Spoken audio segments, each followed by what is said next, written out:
A ghost story for Christmas. Now, one of my favourite things in the world is a quality ghost story. And of course, it would be remiss of me not to do one by the master himself. This is my favourite of his stories. I'm hoping that by the end you can enjoy this classic English ghost story set on the moody coast of Suffolk. It's A Warning to the Curious by the great M.R. James.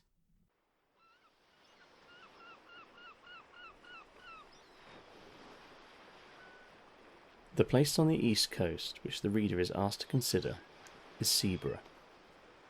It is not very different now from what I remember it to have been when I was a child. Marsh is intersected by dykes to the south, recalling the early chapters of Great Expectations. Flat fields to the north, merging into heath. Heath, fir woods, and above all, gorse inland. A long seafront and a street, behind that a spacious church of flint, with a broad, solid, western tower, and a peal of 6 bells. How well I remember their sound on a hot Sunday in August as our party went slowly up the white, dusty slope of road towards them, for the church stands at the top of a short, steep incline. They rang with a flat, clacking sort of sound on those hot days, but when the air was softer they were mellower too. The railway ran down to its little terminus farther along the same road. There was a gay white windmill just before you came to the station, and another down near the shingle at the south end of the town, and yet others on higher ground to the north. There were cottages of bright red brick with slate roofs. But why do I encumber you with these commonplace details? The fact is that they come crowding to the point of the pencil when it begins to write of Seaburgh.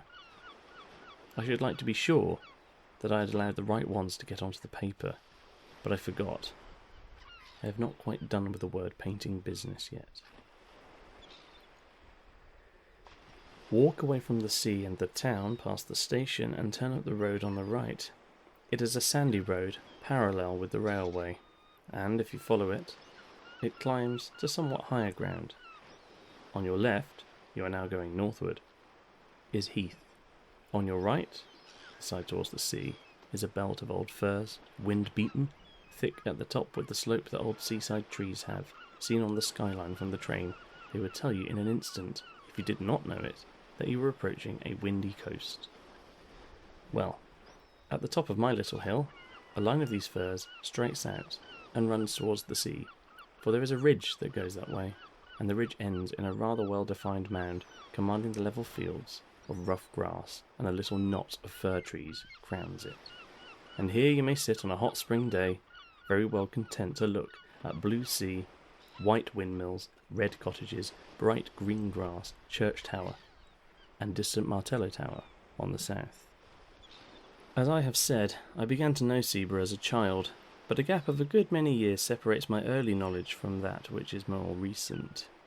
Still, it keeps its place in my affections, and any tales of it that I pick up have an interest for me. One such tale is this. It came to me in a place very remote from Seaburgh, and quite accidentally from a man whom I have been able to oblige, enough in his opinion to justify his making me his confidant to this extent. "I know all that country more or less," he said. "I used to go to Seaburgh pretty regularly for golf in the spring. I generally put up at the Bear with a friend, Henry Long it was. You knew him, perhaps?" "Slightly," I said. "And we used to take a sitting room and be very happy there. Since he died, I haven't cared to go there, and I don't know that I should anyhow, after the particular thing that happened on our last visit." It was in April, 19... We were there, and by some chance, we were almost the only people in the hotel, so the ordinary public rooms were practically empty, and we were the more surprised when, after dinner, our sitting room door opened, and a young man put his head in. We were aware of this young man. He was rather a rabbity, anemic subject, light hair and light eyes, but not unpleasing. So when he said, I beg your pardon, is this a private room?" we did not growl and say, "Yes, it is." But Long said, or I did, no matter which, "Please, come in. May I?" he said, and he seemed relieved. Of course, it was obvious that he wanted company, and as he was a reasonable kind of person, not the sort to bestow his whole family history on you, we urged him to make himself at home. "I dare say you'll find the other rooms rather bleak," I said. Yes, he did, but it was really too good of us, and so on. That being got over, he made some pretence of reading a book. Long was playing Patience, I was writing. It became plain to me after a few minutes that this visitor of ours was in rather a state of fidgets or nerves, which communicated itself to me, and so I put away my writing and turned to her, engaging him in talk.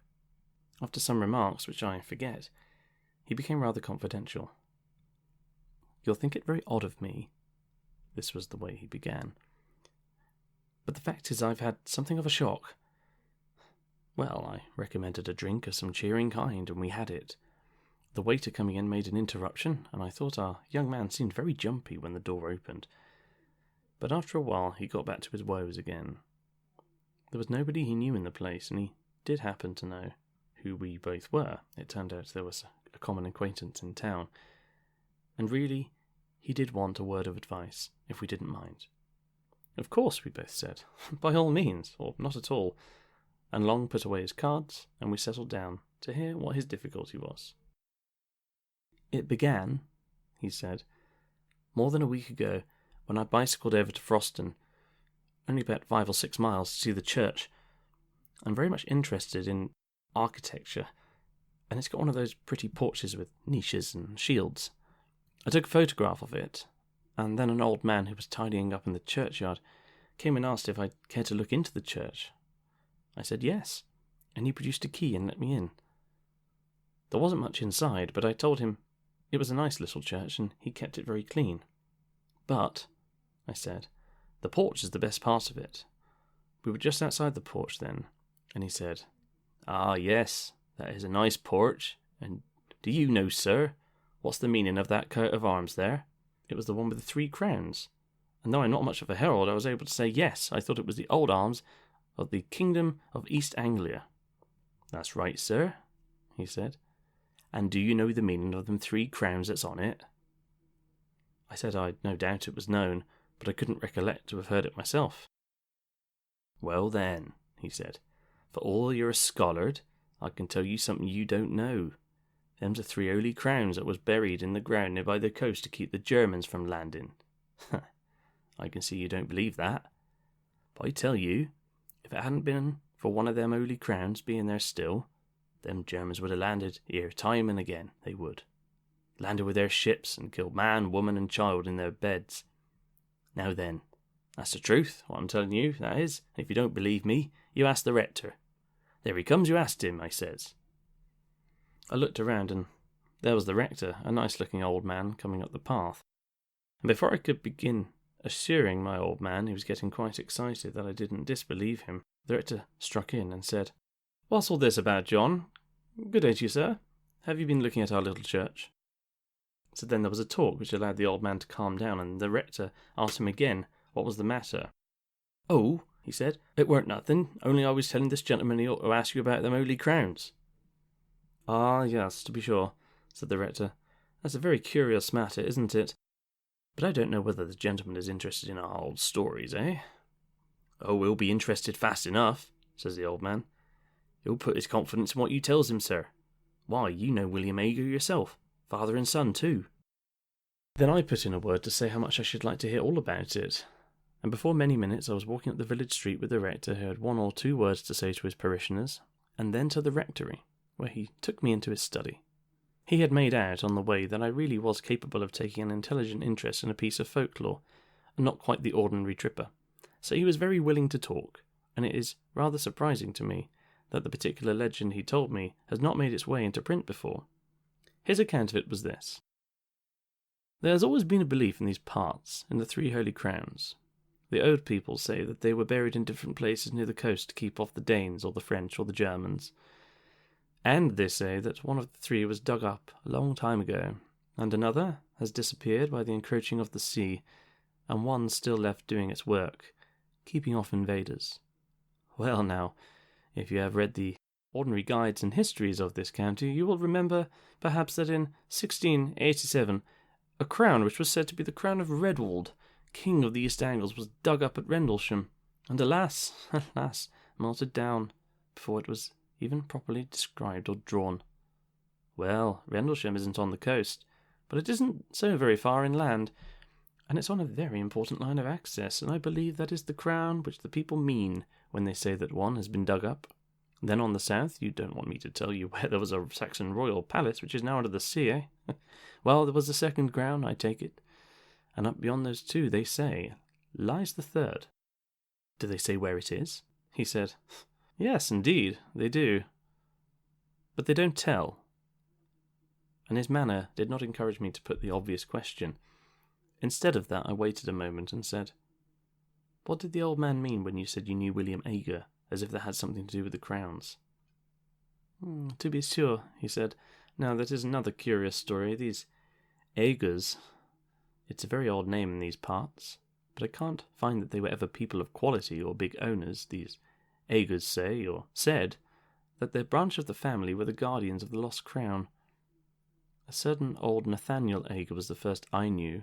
I was born and brought up quite near here, and he, I believe, camped out at the place during the whole of the war of 1870.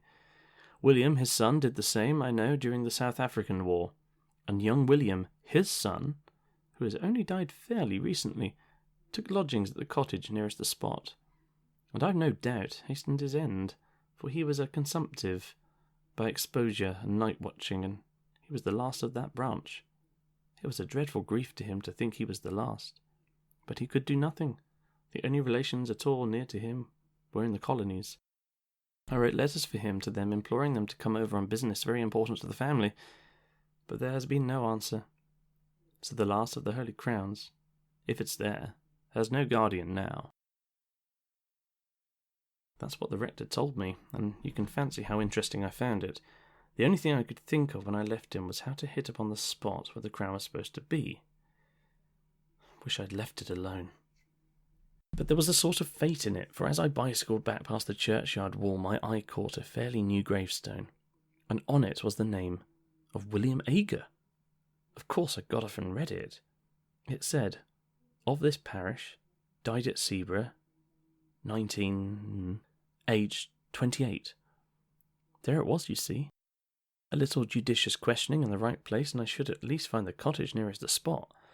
Only I didn't quite know what was the right place to begin my questioning at. Again, there was fate.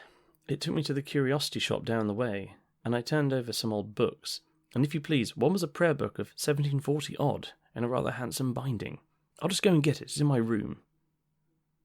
He left us in a state of some surprise, but we had hardly time to exchange any remarks when he was back, panting, and handed us the book opened at the flyleaf, on which was, in a straggly hand, Nathaniel Ager is my name, and England is my nation. Seaborough is my dwelling place, and Christ is my salvation.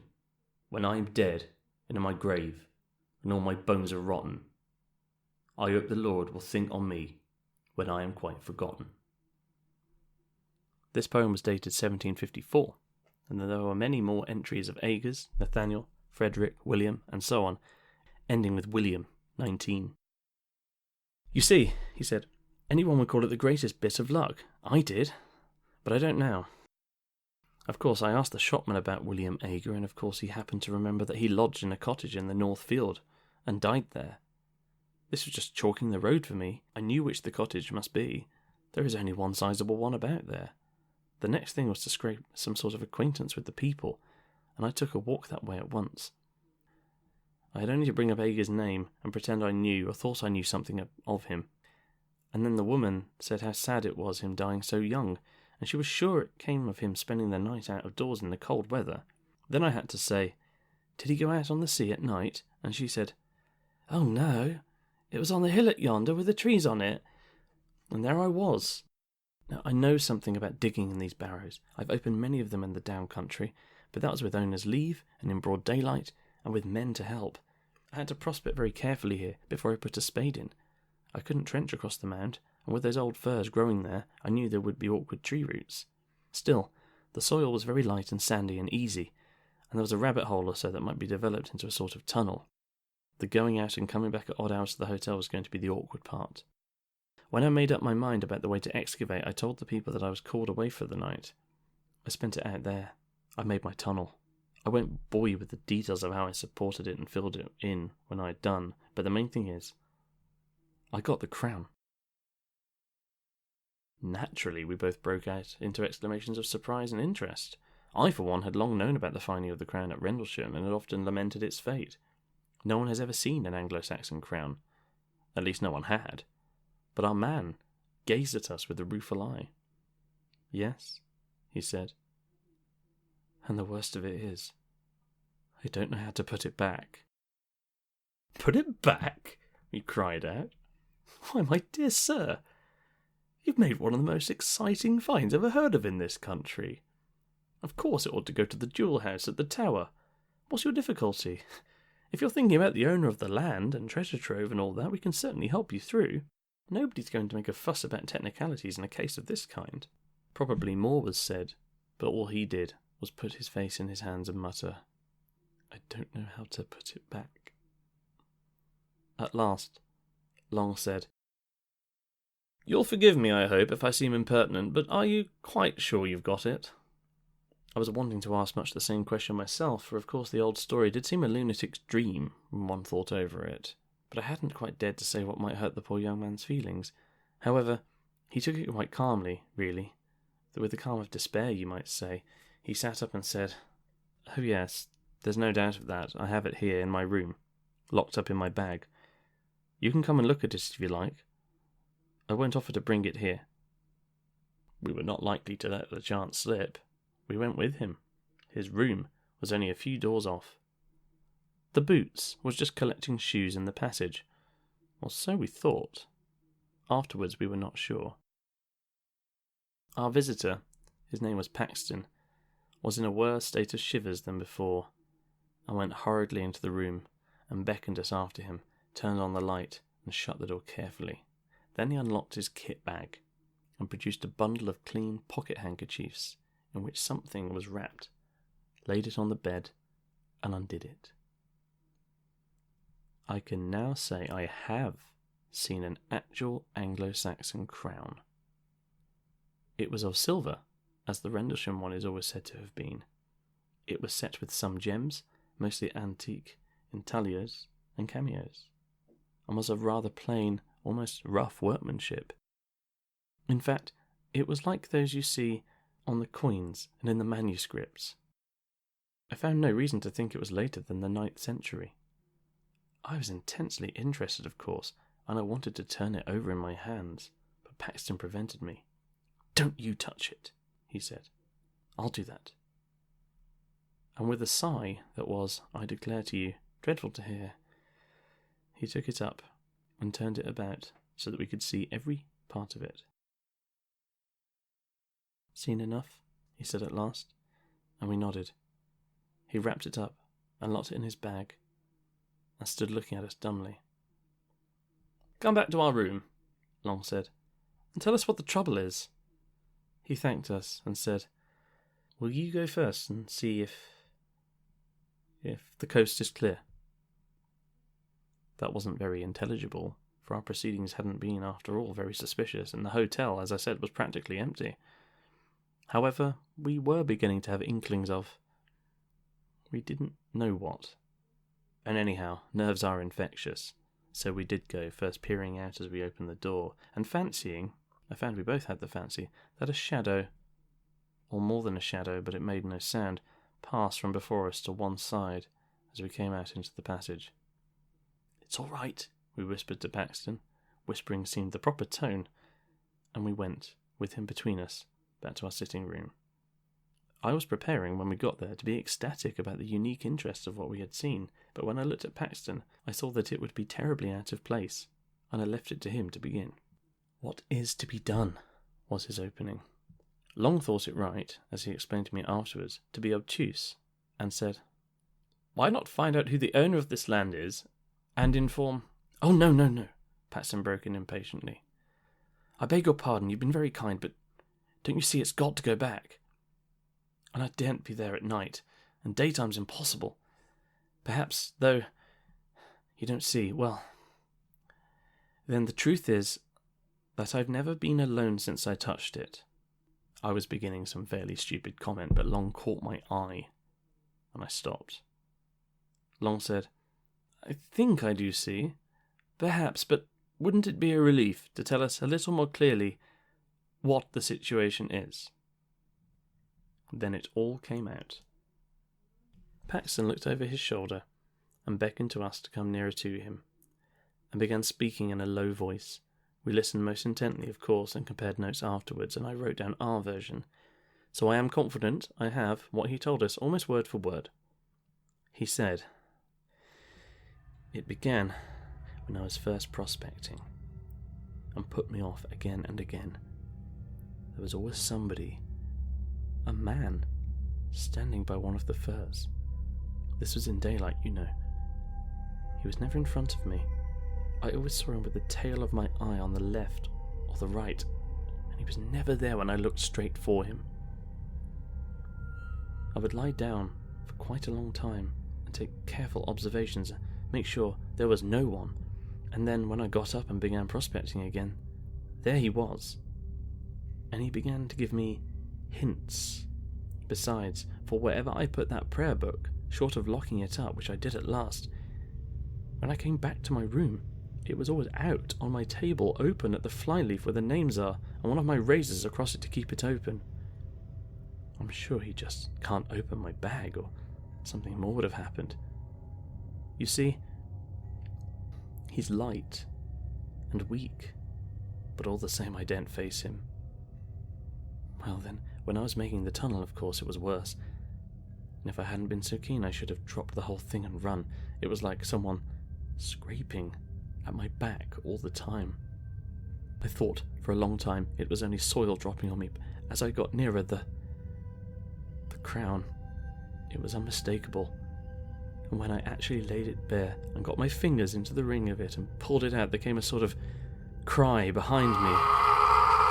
I can't tell you how desolate it was, and horribly threatening too. It spoils all my pleasure in my find. Cut it off that moment. And if I hadn't been the wretched fool I am, I should have put the thing back and left it. But I didn't. The rest of the time was just awful. I had hours to get through before I could decently come back to the hotel. First I spent time filling up my tunnel and covering my tracks, and all the while he was there trying to thwart me. Sometimes, you know, you see him, and sometimes you don't. Just as he pleases. I think he's there, but he has some power over your eyes. Well, I wasn't off the spot very long before sunrise, and then I had to get to the junction for Sebra and take a train back, and though it was daylight fairly soon, I don't know if that made it much better. There were always hedges, or gorse bushes, or park fences along the road, some sort of cover, I mean, and I was never easy for a second. And then when I began to meet people going to work, they always looked behind me very strangely. It might have been that they were surprised at seeing anyone so early, but I didn't think it was only that, and I don't now. They didn't look exactly at me, and the porter at the train was like that too, and the guard held open the door after I got into the carriage, just as he would if there was somebody else coming, you know. You may be very sure it isn't my fancy, he said with a dull sort of laugh, then went on. And even if I do get it put back, he won't forgive me. I can tell that.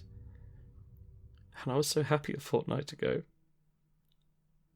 He dropped into a chair, and I believe he began to cry. We didn't know what to say, but we felt we must come to the rescue somehow, and so, it really seemed the only thing, we said if he was so set on putting the crown back in its place, we would help him. And I must say that after what we had heard, it did seem the right thing. If these horrid consequences had come on this poor man, might there not really be something in the original idea of the crown having some curious power bound up with it to guard the coast? At least, that was my feeling, and I think it was Long's too. Our offer was very welcome to Paxton anyhow. When could we do it? It was nearing 10:30. Could we contrive to make a late walk plausible to the hotel people that very night? We looked out of the window. There was a brilliant full moon, the Paschal moon. Long undertook to tackle the boots, and he was to say that we should not be much over the hour, and if we did find it so pleasant that we stopped out a bit longer, we would see that he didn't lose by sitting up. Well, we were pretty regular customers of the hotel, and did not give much trouble, and were considered by the servants to be not under the mark in the way of tips, and so the boots was propitiated, and led us out onto the seafront, and remained, as we heard later, looking after us. Paxton had a large coat over his arm, under which was the wrapped-up crown. So we were off on this strange errand before we had time to think how very much out of the way it was. I have told this part quite shortly on purpose, for it really does represent the haste with which we settled our plan and took action. "The shortest way is up the hill and through the churchyard," Paxton said, as we stood a moment before the hotel looking up and down the front. There was nobody about. Nobody at all. Seaborough, out of the season, is an eerie, quiet place. We went up the road to the church, and turned in at the churchyard gate. I confess to having thought that there might be some lying there who might be conscious of our business, but if it was so, they were also conscious that one who was on their side, so to say, had us under surveillance, and we saw no sign of them. But under observation we felt we were, as I have never felt it at another time. Especially was it so when we passed out of the churchyard into a narrow path with close, high hedges, through which we hurried, as Christian did through that valley, and so got out into open fields, then along hedges, though I would sooner have been in the open, where I could see if anyone was visible behind me, over a gate or two, and then a swerve to the left, taking us up onto the ridge which ended in that mound. As we neared it, Henry Long felt, and I felt too, that there were what I can only call dim presences waiting for us, as well as a far more actual one attending us. Of Paxton's agitation all this time I can give you no adequate picture. He breathed like a hunted beast, and we could not either of us look at his face. How he would manage when we got to the very place we had not troubled to think. He had seemed so sure that it would not be difficult, and nor was it. I never saw anything like the dash with which he flung himself at a particular spot in the side of the mound, and tore at it, so that in very few minutes the greater part of his body was out of sight. We stood holding the coat and that bundle of handkerchiefs, and looking very fearfully, I must admit, about us. There was nothing to be seen. A line of dark firs behind us made one skyline. More trees, and the church tower half a mile off on the right. Cottages and a windmill on the horizon on the left. Calm sea, dead in front. Faint barking of a dog at a cottage on a gleaming dyke between us and it. Full moon, making that path we know across the sea.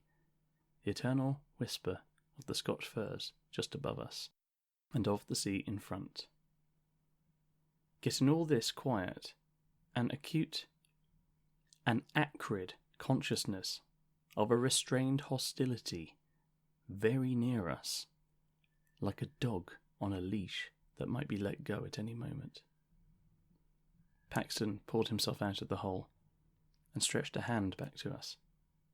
"Give it to me," he whispered. "Unwrapped." We pulled off the handkerchiefs, and he took the crown. The moonlight just fell on it as he snatched it. We had not ourselves touched that bit of metal, and I have thought since that it was just as well. In another moment Paxton was out of the hole again, and busy shovelling back the soil with hands that were already bleeding.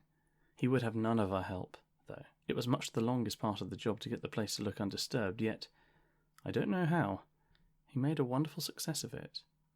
At last, he was satisfied, and we turned back.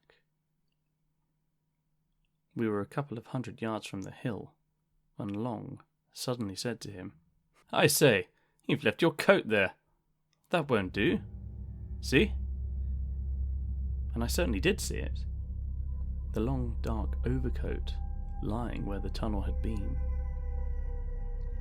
Paxton had not stopped, however. He only shook his head and held up the coat on his arm. And when we joined him, he said, without any excitement, but as if nothing mattered anymore. That wasn't my coat. And indeed, when we looked back again, that dark thing was not to be seen. Well, we got out onto the road and came rapidly back that way. It was well before 12 when we got in, trying to put a good face on it and saying, Long and I, what a lovely night it was for a walk. The Boots was on the lookout for us, and we made remarks like that for his edification as we entered the hotel. He gave another look up and down the seafront before he locked the front door, and said, You didn't meet many people about, suppose, sir? No, indeed, not a soul, I said, at which I remember Paxton looked oddly at me. Only I thought I see someone turn up the station road after you, gentlemen, said the Boots. Still, you was 3 together. I don't suppose you meant mischief. I didn't know what to say. Long merely said, Good night, and we went off upstairs, promising to turn out all lights and go to bed in a few minutes. Back in our room, we did our very best to make Paxton take a cheerful view. There's the crown safe back, we said. Very likely you'd have done better not to touch it, and he heavily assented to that. But no real harm has been done, and we shall never give this away to anyone who would be so mad as to go near it. Besides, don't you feel better yourself? I don't mind confessing, I said, that on the way there, I was very much inclined to take your view about being followed. But going back, it wasn't at all the same thing, was it? You've nothing to trouble yourselves about, he said. But I'm not forgiven. I've got to pay for that miserable sacrilege still. I know what you're going to say. The church might help. Yes. But it's the body that has to suffer. It's true, I'm not feeling that he's waiting outside for me just now, but... Then he stopped. Then he turned to thanking us, and we put him off as soon as we could. And naturally, we pressed him to use our sitting room next day, and said we should be glad to go out with him. Or did he play golf, perhaps? Yes, he did. But he didn't think he should care about that tomorrow. Well, we recommended him to get up late and sit in our room in the morning while we were playing. We would have a walk later in the day. He was very submissive and piano about it all, ready to do just what we thought best, but clearly quite certain in his own mind that what was coming could not be averted or palliated. You'll wonder why we didn't insist on accompanying him to his home and seeing him safe into the care of brothers or someone. The fact was he had nobody. He had a flat in town, but lately he had made up his mind to settle for a time in Sweden, and he had dismantled his flat and shipped off his belongings and was whiling away a fortnight or 3 weeks before he made a start. Anyhow, we didn't see what we could do better than sleep on it, or not sleep very much, as was my case, and see what we felt like tomorrow morning. We felt very different, Long and I, on as beautiful an April morning as you could desire, and Paxton also looked very different when we saw him at breakfast.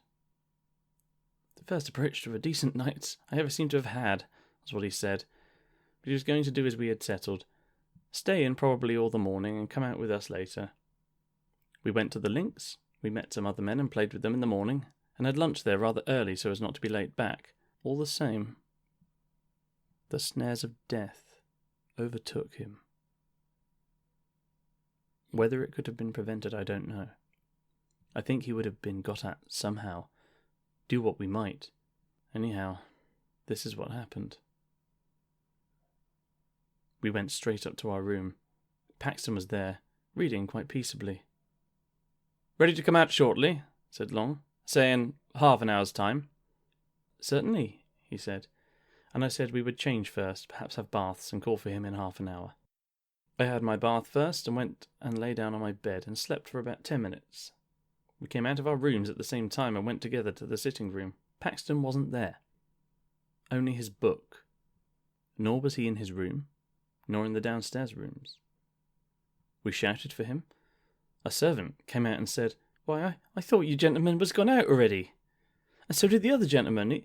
He heard you were calling from the path there, and ran out in a hurry. And I looked out at the coffee room window, but I didn't see you. However, he run off down the beach that way." Without a word, we ran that way too. It was the opposite direction to that of last night's expedition. It wasn't quite 4 o'clock, and the day was fair, though not so fair as it had been, so there was really no reason, you'd say, for anxiety with people about. Surely a man couldn't come to much harm. But something in our look as we ran out must have struck the servant, for she came out on the steps and pointed and said, "Yes, that's the way he went." We ran on as far as the top of the shingled bank and there pulled up. There was a choice of ways, past the houses on the seafront or along the sand at the bottom of the beach, which, the tide being now out, was fairly broad. Or, of course, we might keep along the shingle between those two tracks and have some view of both of them, only that was heavy going.